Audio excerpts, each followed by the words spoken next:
Assalamualaikum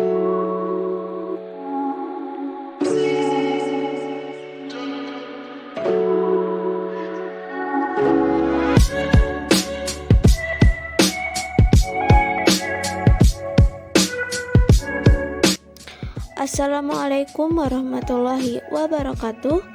Kami dari kelompok 4 akan menyampaikan materi pengantar manajemen dengan judul Lingkungan Budaya dan Organisasi.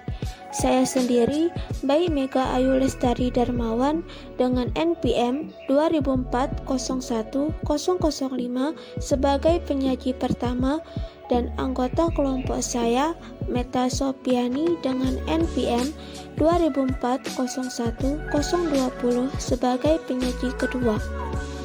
Saya, Bayi Mega Ayu Lestari Darmawan, akan menyampaikan materi pengantar manajemen dengan judul Lingkungan Budaya dan Organisasi. Yang pertama, kita akan membahas apa itu pengertian dari lingkungan organisasi dan budaya organisasi, di mana lingkungan organisasi terdiri dari dua elemen, antara lain lingkungan khusus dan lingkungan umum. Lingkungan khusus bisa kita sebut dengan pihak yang terpengaruh secara langsung kepada organisasi, seperti pemilik perusahaan, karyawan, pemasok, dan lain sebagainya yang dapat mempengaruhi perusahaan secara langsung. Dan lingkungan khusus kita bagi menjadi dua pihak. Yang pertama, yang berkepentingan internal dan eksternal, di mana pihak yang berkepentingan internal adalah para karyawan, dewan delegasi, dan pemilik. Sedangkan pihak yang berkepentingan eksternal termasuk pemasok, penyedia tenaga kerja, pelanggan, dan pesaing.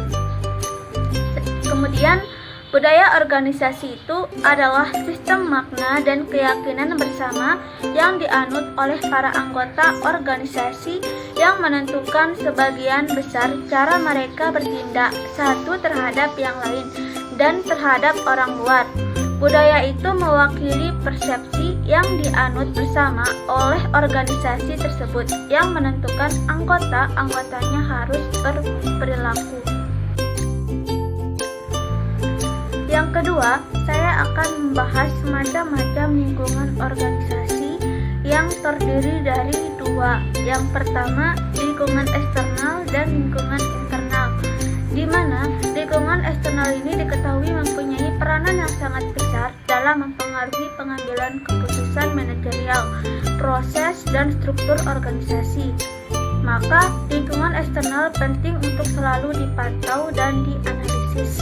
Tetapi, lingkungan eksternal secara keseluruhan sangat sulit untuk dianalisis. Kenapa? Karena lingkungan eksternal sangat kompleks dan saling terkait satu sama lain.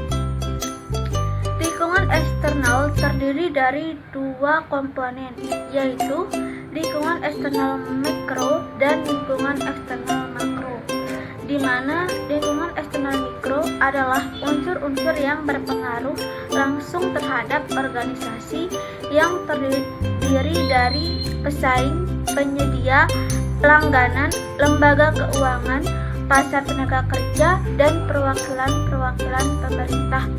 Yang kedua, lingkungan internal makro merupakan kondisi eksternal yang luas dapat mempengaruhi organisasi serta berpengaruh secara tidak langsung terhadap kinerja organisasi.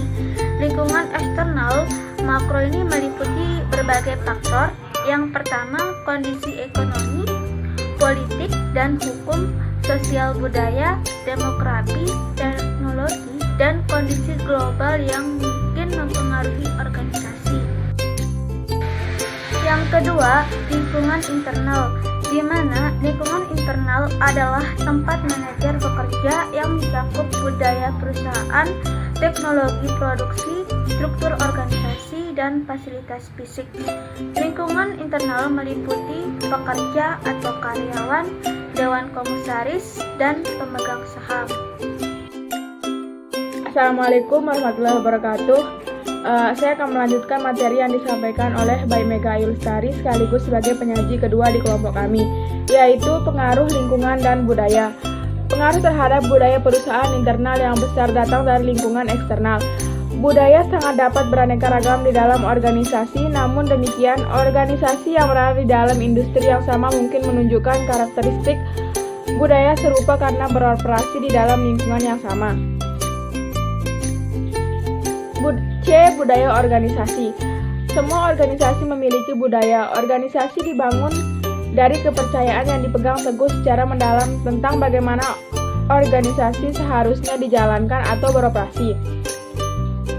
Budaya merupakan sistem nilai organisasi dan akan mempengaruhi cara pekerjaan yang dilakukan dengan cara pegawai berperilaku. Budaya merupakan wujud anggapan yang dimiliki, diterima secara implisit oleh kelompok dan menentukan bagaimana kelompok tersebut rasakan, pikirkan, dan beraksi terhadap lingkungan yang beraneka ragam. D. Dimensi budaya organisasi. Riset mengemukakan bahwa 7 dimensi yang secara keseluruhan menangkap hakikat budaya organisasi. Setiap dimensi tersebut dari rendah sampai tinggi, yang semata-mata disebut bukan sebagai tipe budaya rendah atau tipe budaya tinggi. Menilai organisasi dari ketujuh dimensi itu akan memberikan gambaran mengenai unsur-unsur pembentukan budaya organisasi tersebut. Dalam banyak organisasi, salah satu dimensi budaya itu kadang muncul di atas lainnya dan biasanya membentuk kepribadian organisasi dan cara kerjasama anggota organisasi. E. Fungsi dan ciri-ciri organisasi. Menurut Robis, fungsi budaya organisasi sebagai berikut, yaitu yang pertama, budaya menciptakan pembedaan yang jelas. 2. Budaya membawa satu rasa identitas bagi anggota-anggota organisasi. 3. Budaya mempermudah timbulnya komitmen. 4. Budaya merupakan perekat sosial yang membantu mempersatukan organisasi itu dengan memberikan standar-standar yang tepat untuk dilakukan oleh karyawan. Yang kelima, budaya sebagai mekanisme pembuat makna dan kendali yang memandu dan membentuk sikap serta perilaku karyawan.